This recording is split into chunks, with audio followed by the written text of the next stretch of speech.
Ah bah bonjour à tous, alors aujourd'hui encore une vidéo un peu spéciale puisque je vais vous présenter deux livres sur le thème des champignons que j'ai moi-même écrits.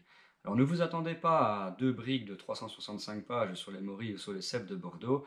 Moi je suis mathématicien de métier, l'écriture c'est absolument pas mon dada, je n'ai pas ce talent. Néanmoins j'ai quand même réussi à concocter deux petits trucs à mon humble niveau. Alors je vous présente tout ça et je vous explique ensuite leur utilité.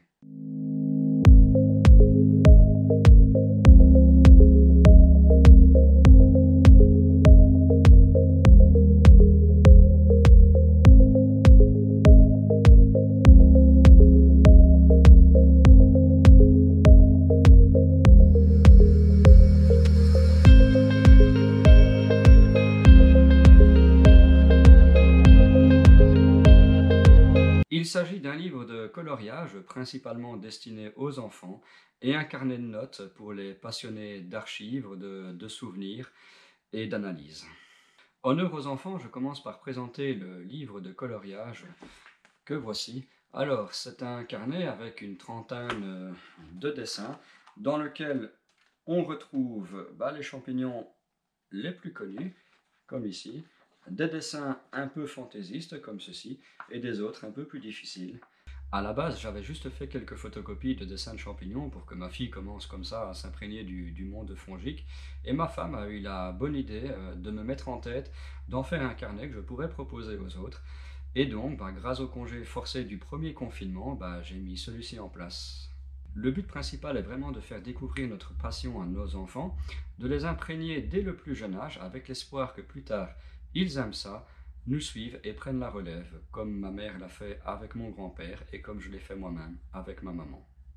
J'estime qu'à 3, 4 ou 5 ans, l'enfant n'est pas encore apte à nous suivre aux champignons, hein. Effectivement, après un tout petit temps, l'enfant est vite fatigué, il devient vite casse-pied en criant, en courant partout et surtout en touchant à tout. Alors je ne dis pas qu'il ne faut pas aller se balader en forêt avec nos gamins, mais voilà, aller spécifiquement à la cueillette des champignons, moi je suis pas trop pour.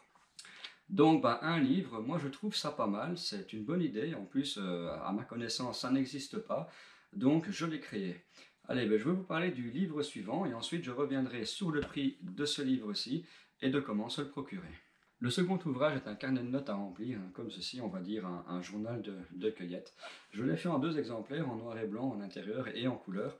Alors j'ai modifié la couverture, j'ai retiré le saison 2020 sur la version que je propose. Comme ça, c'est totalement intemporel. Et voilà, si j'avais eu ça depuis 15 ans, depuis le moment où je prends des notes, je pense que j'aurais une belle collection de journaux de cueillette dans lequel il y aurait eu des pépites d'informations et sans doute plein de souvenirs. Alors j'ai écrit durant 3 ans dans ce genre de carnet, ici totalement insipide, voilà, qui n'ont aucun sens. Ensuite je suis passé à la version informatique, donc du coup j'ai plein de fichiers dans mon ordinateur. Alors c'est sûr et certain qu'un jour ça va se perdre, ce qui est bien dommage évidemment, parce qu'il y a vraiment des tonnes de pépites d'informations. Donc voilà, c'est clair, à partir de cette année-ci, je vais commencer à prendre mes notes là-dessus et je pense que je vais me faire une belle collection. Alors voilà, je vais prendre la version couleur, ce sera beaucoup plus beau. Donc le carnet commence par une brève introduction suivie d'une très courte biographie de l'auteur, c'est-à-dire de moi.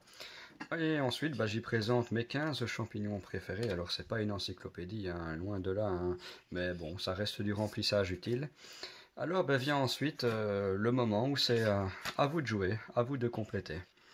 Alors vous pouvez compléter les dates, le lieu, les champignons que vous avez trouvés, la quantité, puis vos observations diverses. Ça peut être des anecdotes, ça peut être vos nouvelles places, le nom des places, et n'importe quoi en fait, les différentes espèces vues, bref, toutes les informations qui vous seront utiles pour comprendre, analyser et donc vous faire grandir comme chercheur de champignons. Alors à la fin, j'ai également un tableau météo hein, qui peut être utile, hein. Ça je vous expliquerai ça dans d'autres vidéos, voilà, pour tous les mois. Ensuite un tableau récapitulatif avec toutes vos journées, la date, là vous mettez les différentes champignons et les quantités que vous avez trouvées. Et voilà, moi je trouve ça pas mal, quelques petites photos à droite à gauche, et Alors moi, dans mon cas, toutes mes notes m'ont grandement aidé à m'améliorer, bien plus que n'importe quel livre ou encyclopédie que j'ai pu lire sur le sujet. Rien ne vaut en fait sa propre expérience et sa propre réflexion. De plus, ça vous aide à vous souvenir, hein, c'est pas pour rien que moi je peux dire que la saison 2015 a été meilleure que la saison 2009 et que finalement la saison 2020 n'a pas été si mauvaise que ça. Alors je vais vous donner 5 situations dans lesquelles mes notes m'ont largement aidé et peut-être que ça va vous convaincre. Alors en 1, grâce à une analyse sur plusieurs années, j'ai pu établir une relation entre pluie, température et apparition des cèpes, de telle manière que je suis capable, au jour près, de dire quand est-ce que les cèpes vont arriver. J'en parle d'ailleurs dans cette vidéo-là que vous pouvez retrouver ici. Alors en 2, c'est un peu pareil pour les morilles, hein. Grâce à la végétation de mon jardin, j'ai pu établir une relation pour savoir quand tel ou tel morille à tel ou tel endroit pousse. Alors c'est une étude qui m'a pris 4-5 ans, mais c'est super utile et infaillible. Donc du coup, je suis plus obligé de faire comme avant, d'aller voir 2-3 fois sur mes places pour savoir si elles sont là ou pas encore. En 3, en 2020, je pense que vous êtes rendu compte dans mes vidéos que j'ai galéré au début de la saison des cèpes. J'ai dû aller prospecter car ils ne poussaient pas dans mes zones habituelles. Et donc, en fait, si j'ai trouvé la fameuse zone marécageuse remplie d'épicéas, c'est grâce à mes notes d'il y a 7-8 ans où j'y avais indiqué qu'une nouvelle zone d'épicéas venait d'être plantée. Et franchement, je peux vous dire que sans ces notes, jamais j'aurais retrouvé l'information dans mon cerveau. Impossible, ça c'est sûr et certain. En 4, je vais vous parler maintenant de mon meilleur spot de trompette des morts. Alors je suis allé prospecter au mois d'avril au Maury, dans une zone calcaire. Alors, effectivement, elle était bien calcaire, mais un peu trop argileuse à mon goût. Et j'ai directement pensé aux trompettes des morts. Je l'ai noté, et arrivé à l'automne de l'année suivante, parce que l'automne de la même année, ça n'avait pas donné. Donc à l'automne de l'année suivante, j'y suis allé, et bingo, des tapis de trompettes des morts dans cette zone, c'était incroyable. Ça, c'est à l'heure actuelle ma meilleure place. Alors la cinquième et dernière anecdote, en fait, elle date d'il y a 30 ans. On allait en famille en région liégeoise au Girol et on en a ramassé des paquets et des paquets pendant une dizaine d'années. Et puis, ils ont fini par couper quelques arbres qui a totalement tué notre place. Donc, du coup, on n'y est plus allé. Et en 2017, moi, je partais en vacances, hein, et mon coéquipier, en fait, qui n'est autre que mon beau-père, hein, la personne qui m'a élevé, ne voulant pas aller sur nos places communes, m'a simplement demandé si j'avais en tête d'autres zones à aller prospecter, pour ne pas aller sur les places où on va ensemble, quoi. Il m'attendait simplement.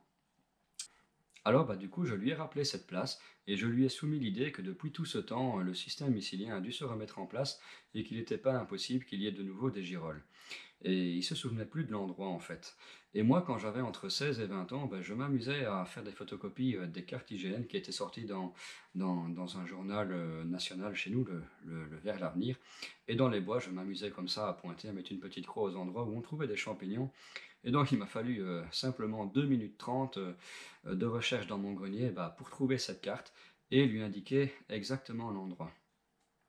Alors moi, j'étais peinard en Afrique, et le soir, je reçois un coup de téléphone, et c'était lui, et il me dit qu'en 1 heure, il a fait 5 kilos de girolles, et qu'il y en aurait encore plein.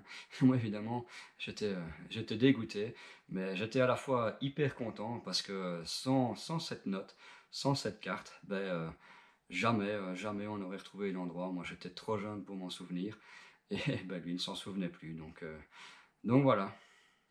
Enfin bref, j'ai plein d'autres situations comme celle-ci. Là, je viens de vous parler des 5 qui me venaient en tête comme ça, mais voilà, je vous assure, c'est vraiment utile.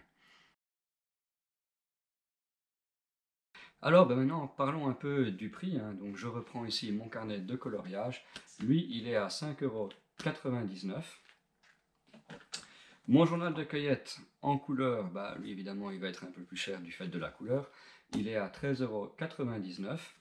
Et celui en noir et blanc qui est en fait largement suffisant, hein. Voilà, il n'y a franchement pas besoin que ce soit en couleur, hein, mais bon, comme je sais qu'on a quand même bien.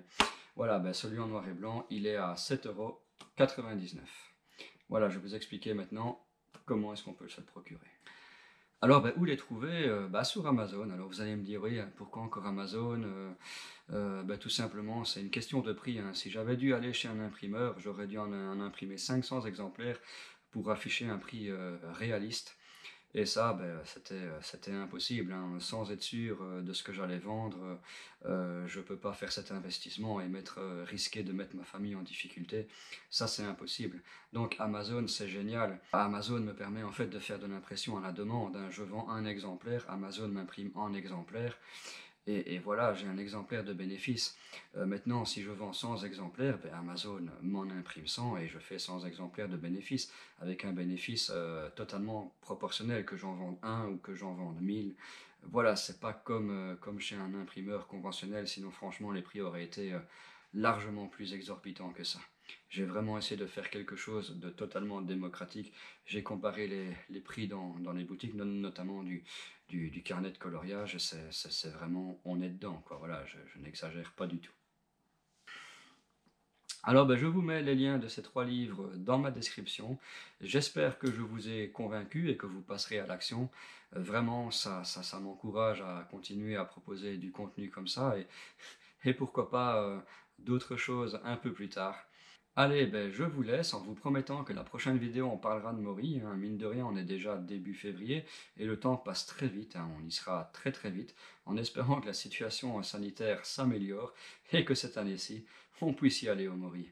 Allez, sur ce, bonne journée à tous et à la prochaine. Ciao.